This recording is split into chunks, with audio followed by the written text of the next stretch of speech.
Alright guys, so let's talk about the latest clan battle. So this time around we are going to be fighting against the Penelope. So special characteristic about the Penelope, so in terms of the overall team, it's gonna start focusing on the tank if you do have a tank, and then if your tank does not survive the entirety of the clan battle, it's gonna start targeting one of the lowest HP ally in your team. So the best bet is to have your tank to be able to survive for that 1 minute. So the best tank to use obviously right now is going to be the O, because they specifically have a clan battle boss that would do something like that. So currently the only one that's able to regenerate HP, being able to dodge, is the O. But what we are going to be using, we're not going to be using that. I am going to be bringing two tanks in terms of this team specifically. Reason one is I don't know if the good is going to be able to withstand that 1 minute. So how this unit actually works, because we are able to self regenerate for every 5 minutes, or 5 minutes, well, for every 5 seconds for the 20 seconds duration. So that's why we are using this unit. Supposedly we should be able to stall out the Penelope long enough. In terms of this unit, it's only gonna work when you put in the effort into the unit enhancement. It's not that expensive. All you need is, I believe, 3,000-4,000 of the unit enhancement points, and then 300 of the following, like for the body unit chip, and then the main weapon chip and additional weapon chip, and it's not even that bad. So if you guys do want to at least have something that's, you know, a little bit more free to play friendly, being able to tank and whatnot, this is probably going to be the one to use. And then I did bring in the full armor Gundam Thunderbolt just for insurance purposes, because I don't know is this a good would die, for example. And then in terms of the DPS, we will still be using S Gundam, because S Gundam is just too powerful. Module wise, I think we are just gonna go full offensive, so we can just dash out a lot of damage. I did bring in, other than that, I did bring in Ricochet to buff S Gundam, and then just bring in Victory because of the type advantage. And then we are also going to be running one debuffer, going to be Mark II, so I think that should be able to provide us some extra damage overall in terms of the overall team composition. The other team which I'll go over, I'm not going to go in depth, you guys already know what's going on. We have the Zeta, Sasabi, Full Arm Unicorn, so it's going to be a really nice team. Alright, so we are in. So I think this is going to be the setup that I'm running. So we have the Sagu front and center, and then we have the following guys just kind of where they are supposed to be. So I'm just gonna run it at maybe 1x speed for you guys, because it's only gonna be a minute, it's not gonna be that long. So Sagu is taking some damage, but if we are able to pop that EX skill right away, I think that should be fine. Can we even do it? I don't know. It's kind of iffy, right? We did increase the accuracy, increase the EX skill gauge, so hopefully we popped that. Nice. So every 5 seconds we should be able to regenerate some HP. Yeah. So I don't know. Yeah, it only lasts 30 seconds, and then the Thunderbolt Gundam is gonna take all the hits, and then after that it's gonna go towards one of the lowest HP ally on the team. I think that has to be S Gundam.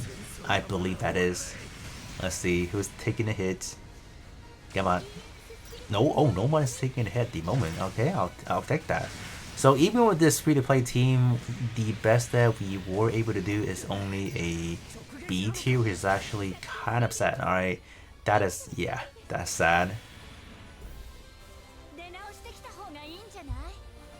Alright, so in terms of the battle report, I just want to take a look at the overall damage distribution. So in terms of what I'm going to be placed, I'll probably take out Victory and put in a double Zeta. I feel like probably most of you guys did pull 40 double Zeta, so I'm not really, I wouldn't be ashamed to use it, since probably most people do have it. So let's kind of run it back one more time, and then we will see how we will do. Alright, so we are here. So I think this time around I will put Sagu on the left hand side, just to see if anything does change. Maybe we do want to put the full attention onto Gundam Thunderbolt first, because we do need to build up the EX gauge in terms of the Sagu.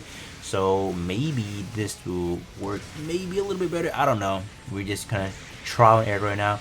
But I think Sagu is actually a really nice option to have, because of the HP regeneration is actually quite crazy.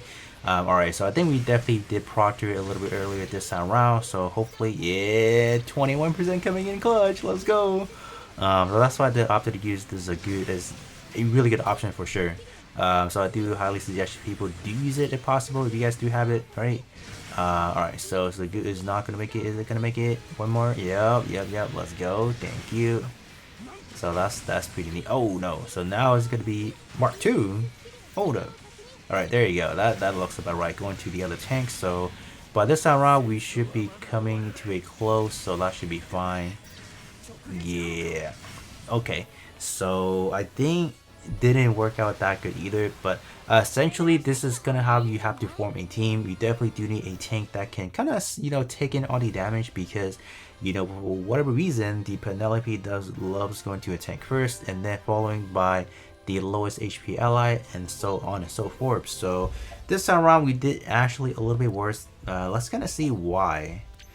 Yeah, Ricochet underperformed in this situation. Not really sure why. We're probably gonna switch back into victory if that's the case. But let's actually run it back one more time, but this time around we will be using the other setup.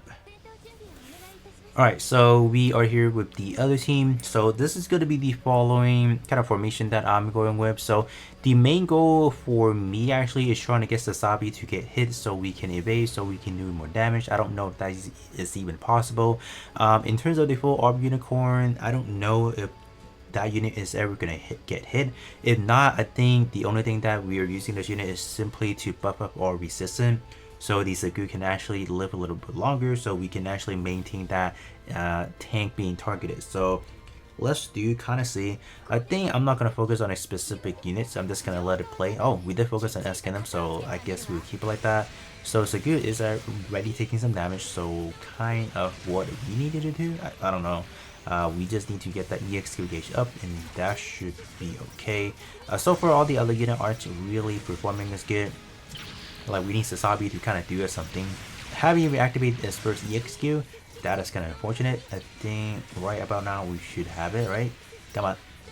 There you go. So we got the buff, we got the debuff going on as well. So that should be pretty nice. And can Zagoot actually make it one more time? No, it cannot. So after this, it's going to go towards the lowest HP ally.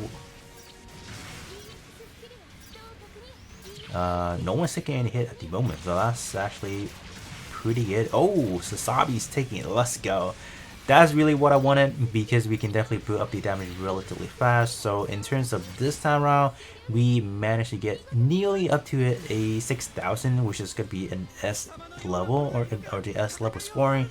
We were just a little bit shy from that. Kind of unfortunate. Alright, and this is the damage spread afterwards. So it's actually kind of what I'm expecting, because like for Orb Unicorn probably did not get target a lot, so that's why we just weren't able to dash out a lot of damage. But this is actually not that bad. It's still not the best scoring, I feel like, because we could have definitely done better with, you know, the O or whatnot. I intentionally did not want to use the O in this video.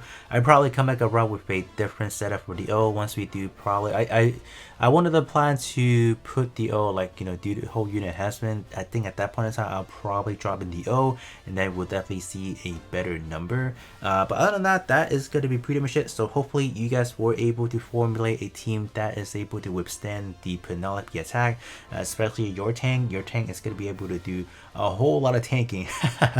But other than that, that's going to be pretty much it for me, and I'll be catching you guys out on the next one.